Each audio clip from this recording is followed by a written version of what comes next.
Hey folks, welcome to the Do-It-Yourself-Dad channel. Today we are checking out this thing. This is the Bestop Supertop 2 from Bestop, and we're going to tell you all about what it is and what it isn't and why we got it. So if you haven't already, hit that subscribe button down below. Give me a great big thumbs up. Tell me what other kind of stuff you'd like to see on this truck.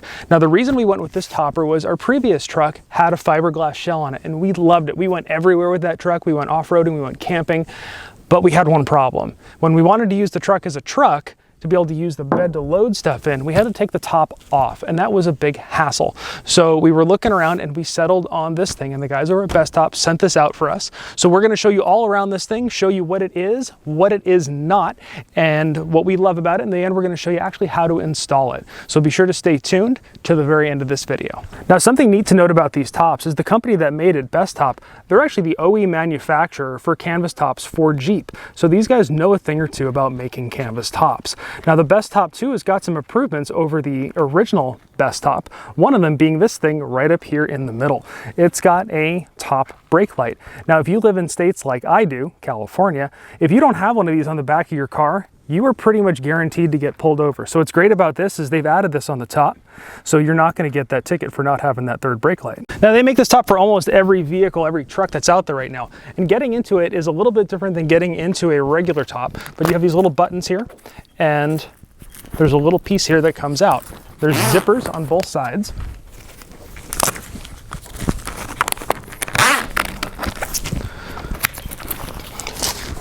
And this bottom piece just releases the same way you would with a Jeep top.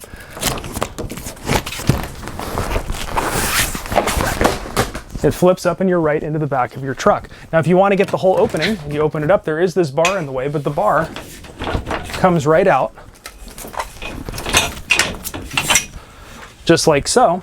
And now you can load your truck, you can use it as a tent, you can use it for however you want. Now let's look inside.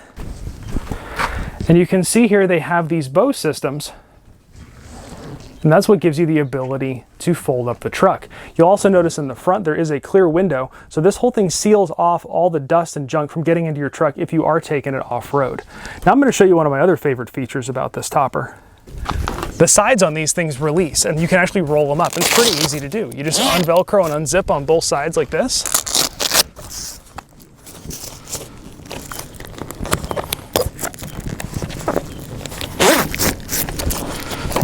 You release that bottom, and the whole side rolls right up. You got these little pieces here.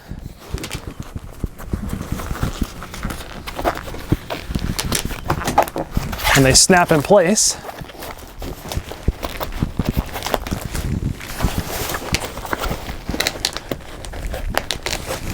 And now your sides are wide open. So you can use this as a nice shady place to hang out while you're camping or while you're at the beach. You can even drive with it wide open if you want. But it gives you this nice pass-through where you can either get wind through or whatnot, and they also make screen panels for these. Now the process for folding the entire thing up is also pretty simple. You remove that rear window and then the whole thing folds over just like a convertible top or a bimini top on a boat.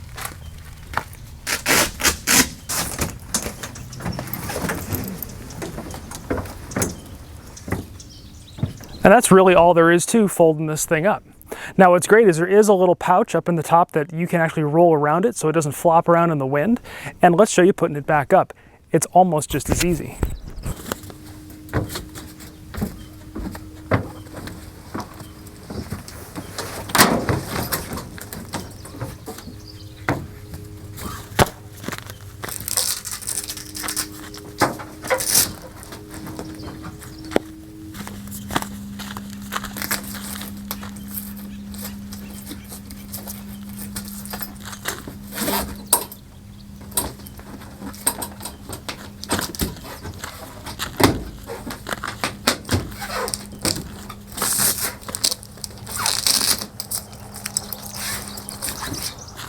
So now that we've shown you all that, let's talk about what this thing is not. It is not a hard shell. There's a couple things that you are going to have issues with. If you're looking at storing tools in the back of your truck, this is not the top for you.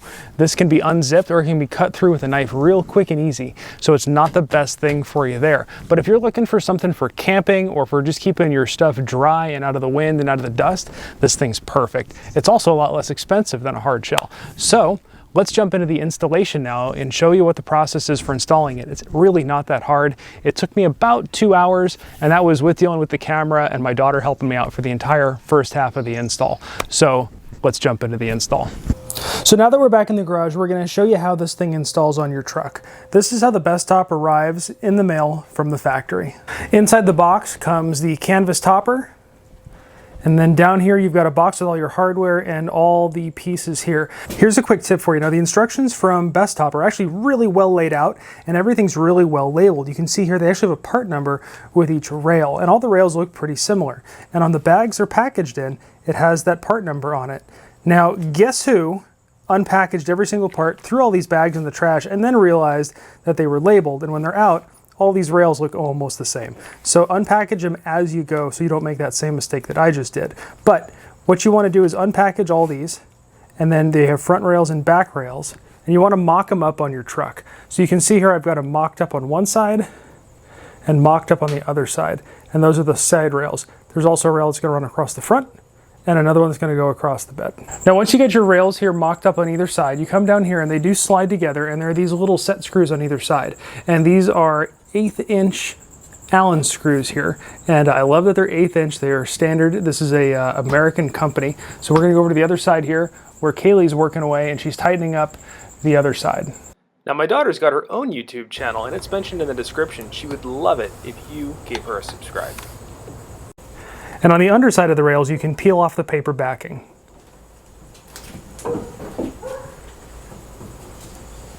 Once you've got the rails here mocked up, you've got both sides, you've got the rear rail, and then coming up here to the front, you've got the front rail. The front rail here is going to be the slightly longer rail. We've got to get these brackets tightened up. Now there is a little rubber piece right there that we put in place, and that has to contact the bed top. The little bottom bracket goes in place, and then you've got this little bolt that you're going to tighten up.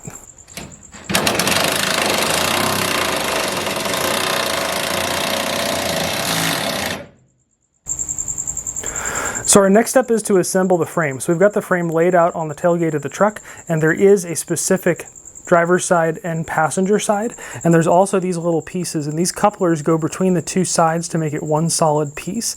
The long ones, they say go on the outside 2 pieces, and the short ones go on the inside 2 pieces. And they do say to attach to the passenger side, which here is going to be this side first, and then slip it into the driver's side. So let's get that done.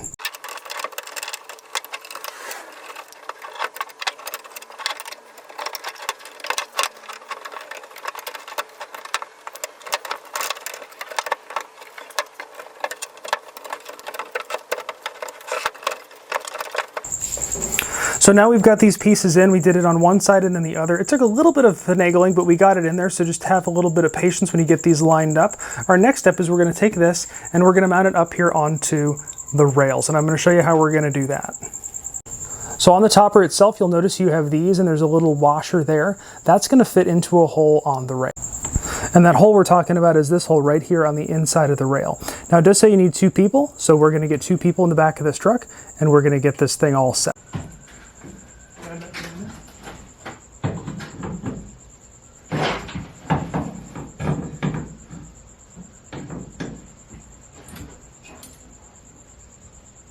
So after you get this in place, the whole thing is going to scoot forward up towards the cab, and if you follow the line up here, you're going to come to this pin. Now this brace here is going to lock into that pin. You just pull this pin out, let it sit in place, and then the frame is installed. Now with my truck, I actually noticed I don't have enough room to pop the frame up inside the garage. So we're going to pull it out of the garage real quick, pop the frame up, and then back it back in. So now with the frame popped up here, we're back in the garage. We're going to start the process of laying out the cover on top of the frame and getting it all tucked in. Now they do make these truck toppers for almost every kind of truck, and I've got a link in the description below to Bestop's storefront, so you can check out all the different toppers they make. And they don't just make toppers, they make parts for Jeeps, doors, soft tops, and all sorts of other stuff as well. So once you get the canopy up and loosely in place, now it's time to start going around and putting everything in its channels. Now you'll see there's these little plastic guys right here, and those clip into these channels. So let's go around the truck. We're going to start from the back corners first, back over here, and we're going to work our way around snapping this in place.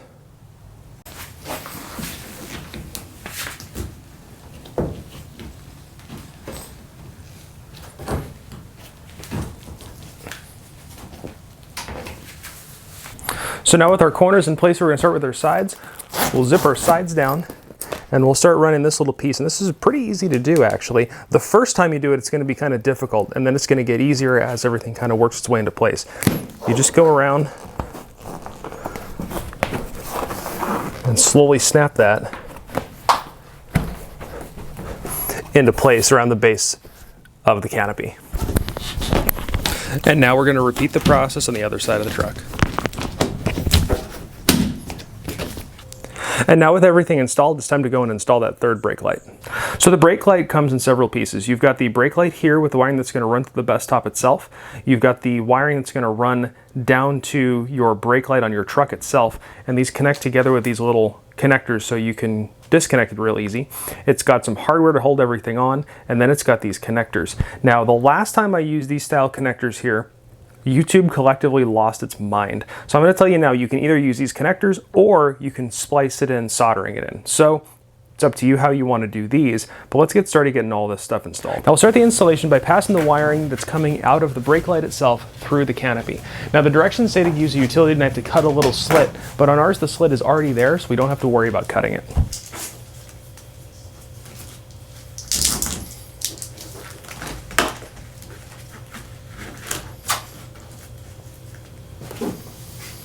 And now coming on the inside of the top, you'll see there's this little channel here, and we're going to run our wire through that channel, over the corner, and then down the side here to the corner of the truck bed. So here's a little pro tip for you. When you're running that line here and you get to the corner here, it gets really hard to push that connector through. It actually wasn't bad until it got to about there. And what I did was I released the corner here, I released the tension, and it made it all of a sudden really easy to pass that piece through. Now here's where things are going to be a little different on a truck by truck basis. We got to get to the back side of the taillights here so we can splice into the brake light wiring. So we've got two bolts here. In the case of my truck, we've got two of these hex bolts. This is a T15 drive here that we need to get these out. So now with the taillight assembly removed, we got to pick a way to get the wire in there. And I've actually found a route.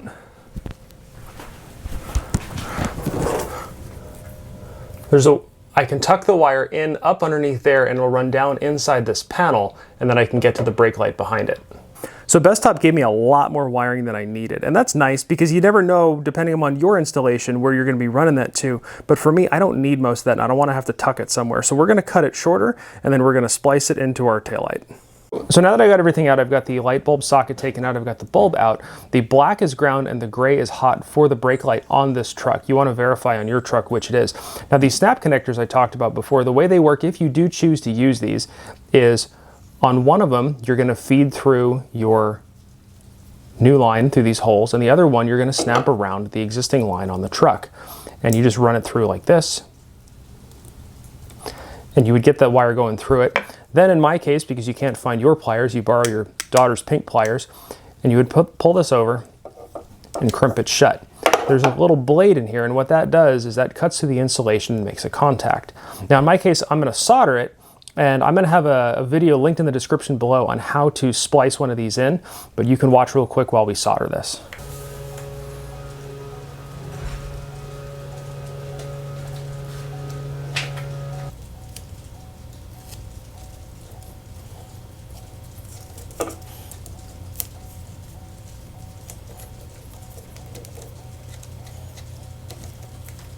So now with your connections made, everything's wrapped up. It's a good idea before you button everything back together to go up and check the brake light and make sure that it works. After cleaning up your wiring, you can reinstall your taillight.